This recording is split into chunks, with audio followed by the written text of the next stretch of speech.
शेकडो वर्षानंतर युगपुरुष येत असतो आणि काहीतरी बदल करायचा प्रयत्न अवश्य करत असतो. ह्या गोष्टी प्रत्येकाला जमत नाही. कुणी हव्यासापोटी, कुणी सत्तेसाठी, कुणी स्वार्थासाठी ह्या गोष्टी करतात. पण मित्रांनो, आपण आजचा जो व्हिडिओ बघणार आहोत तो व्हिडिओ तुमचे डोळे उघडणारा व्हिडिओ आहे. बघा, प्रथमतः हा व्हिडिओ बघून घ्या, आपण त्यावरती नंतर चर्चा करूया. मला सत्तेमध्ये इंटरेस्ट नाही आहे, मी बदलामध्ये इंटरेस्ट आहे. त्याच्यामुळे मी कुठेतरी सत्तेमध्ये जाऊन बसावं, ते जर मला करायचं असेल तर मला इतका उपद्व्याप करायची गरजच नाही आहे. मला फक्त मोदीला फोन करायचा आहे किंवा नरसिंहराव होते किंवा असणारा इतर प्राईम मिनिस्टर, बा तुमच्या मंत्रिमंडळात मला यायचं आहे. माझी ताकद मला माहिती आहे. मी आजही तुम्हाला सांगतो की उद्या काँग्रेस असेल किंवा नसेल, NCP असेल किंवा नसेल, मी आणि फक्त उद्धव जरी आम्ही दोघे असलो, तुम्ही आज कागदावरती लिहून घ्या, नाही 30 लोकसभेच्या जागा आम्ही काढून देतो तुम्हाला. तुमच्या ताकदीवरती आम्हाला हे त्याच्यामुळे असं हे नाही. त्याच्यामुळे कोणी वापरून घ्यायचं, त्यांनी ठरवायचं आहे. फक्त त्याची कंडिशन एकच आहे की ज्या सोशल चेंजेस आहेत त्या झाल्या पाहिजे. पण ते बदलामध्ये इंटरेस्ट आहे तो काँग्रेसचा बदला की बदला नाही. बाळासाहेब आंबेडकरांनी मुंबई तक या चॅनलवरती बोलताना त्यांनी स्पष्ट 3 मुद्दे सांगितलेले आहेत आणि ते तिन्ही मुद्दे महाराष्ट्रामधील राजकारणाचे डोळे उघडणारे आहेत. जर तुम्ही हे व्हिडिओ बघून जर डोळे नाही उघडले, समजून जा तुम्ही माणसामधील नाहीच. बघा, त्यांनी पहिला मुद्दा बोलला होता, तो मुद्दा म्हणजे मी सत्तेसाठी जगत नाही किंवा काम करत नाही, मी बदलासाठी काम करतो. बदल कुठला राजकीय आणि सामाजिक बदल असेल, मी यासाठी काम करतो, मी सत्तेसाठी काम करत नाही किंवा मी सत्तेसाठी हापापलेला माणूस नाही. हा मुद्दा पहिला समजून घ्या. आता जर बाळासाहेबांना जर एखादं मंत्रिपद पाहिजे असलं असतं तरी फक्त एक गोष्ट बोलायचा उशीर आहे. फक्त आपलं BJPला सांगितलं मला मंत्रिपद पाहिजे, त्यांना मंत्रिपद सहज मिळून जाईल न इलेक्शन लढवता. पण ते स्पष्ट बोलले की मला सत्तेमध्ये थोडाही इंटरेस्ट नाही, माझा इंटरेस्ट हा बदलामध्ये. त्यांनी त्यावेळेस एक्झाम्पल दिलं बाबासाहेब आंबेडकरांचं. त्यांनी सांगितलं की माझ्या आजोबानं कुठलीही सत्ता न भोगता त्यांनी बदल आणला होता आणि तोच प्रयत्न हा माझा राहील असं त्यांनी स्पष्ट सांगितलेलं आहे. आता पुढला मुद्दा कुठला होता समजून घ्या. कुठल्याही मंत्रिमंडळामध्ये मला सहज घेतील, सत्ता कुणाची असू द्या, त्यांचं स्पष्ट म्हणणं आहे. पण आता ह्या वेळेस महाराष्ट्रात चित्र असं चालू आहे की सध्या युतीचं जे महाविकास आघाडी आहे, म्हणजे केंद्रामधील इंडिया अलायन्स आहे आणि भारतामधील जे महाविकास आघाडी आहे त्यामध्ये शिवसेना आहे, राष्ट्रवादी आणि काँग्रेस आहे आणि सोबत राजू शेट्टी स्वाभिमानी पक्ष आणि त्यानंतर प्रकाशजी आंबेडकर या दोघांवरती टांगते तलवार आहे. सध्या या दोघांविषयीचा कुठलाही विचार आतापर्यंत स्पष्ट झालेला नाही.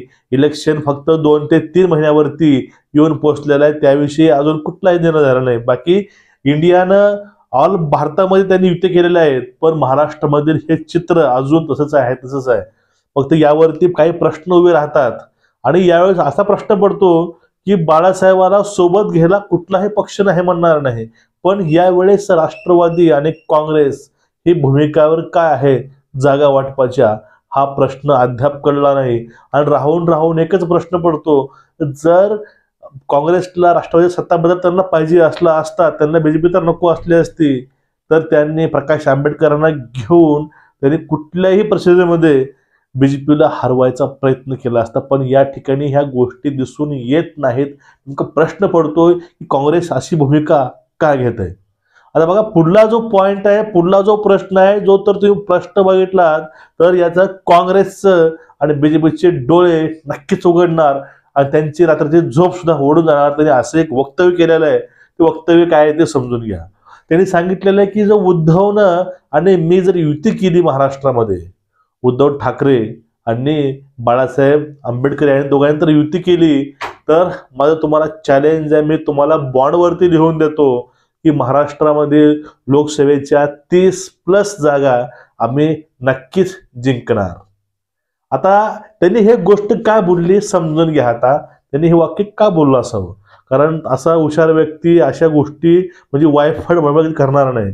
समजून घ्या. आता एक सुरक्षित मतदारसंघ आहे, सुरक्षित मतदार आहे आपला शिवसेनेचा, शिवसेना फुटली असेल, पण ते विचारधारेवरती लोक मत करतात. माणसाला लोक मत करत नाही कधीच, त्या पक्षाची जी विचारधारा आहे त्याला मत करतात. आणि लोकांना शिवसेनेला मतदान केलेलं आहे, शिंदे गटाला नाही किंवा उद्धव ठाकरेला नाही.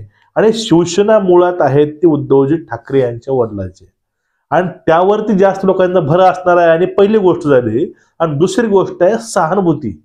लोकांना सहानुभूती असणार आहे की यावेळेस कोणीही राजीनामा न मागता उद्धवजीने राजीनामा देऊन आपलं मोठेपण दाखवलेलं आहे. त्यावेळेस सुद्धा जो आपला समजदारपणा दाखवलेला आहे.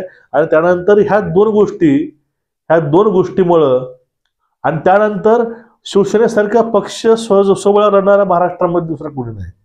राष्ट्रवादी होता, पण त्यामध्ये सुद्धा समान ताकदीचे लोक बाहेर पडले.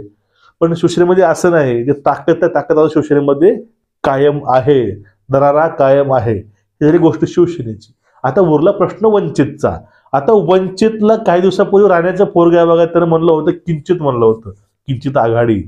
अरे वंचित आघाडीशिवाय आता यावेळेचं राजकारण किंचित सुद्धा हलत नाही. आता अशी अवस्था झालेली आहे. कारण 6 कोटी मराठे आता उभा आहेत बाळासाहेबांच्या पाठीमागं.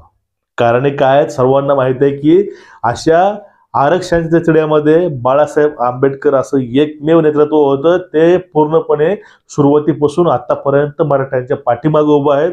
आणि केलेले उपकार न जाणण्या इतपत असा मराठा समाज नाही. त्यांना माहिती आहे की अशा वेळेस आम्हाला कुठलाही आमचा राजकीय नेता आमच्यासोबत उभा राहिला नाही. ज्यांची गरज होती त्यांनी सर्वांनी आम्हाला ठेंगा दाखवला.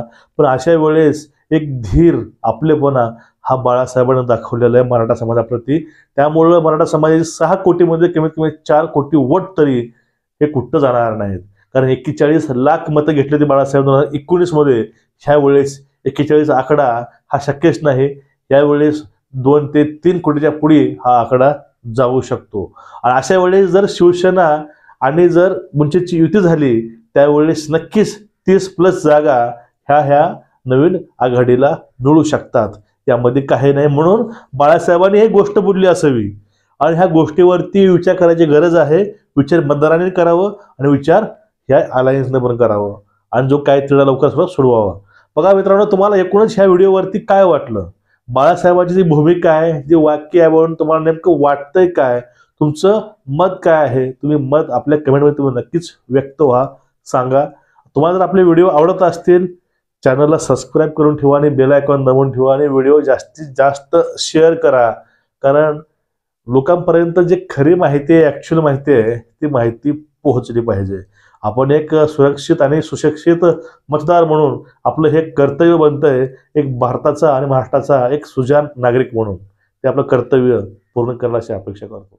जय हिंद सर्वांना. जय भीम, जय शिवराय.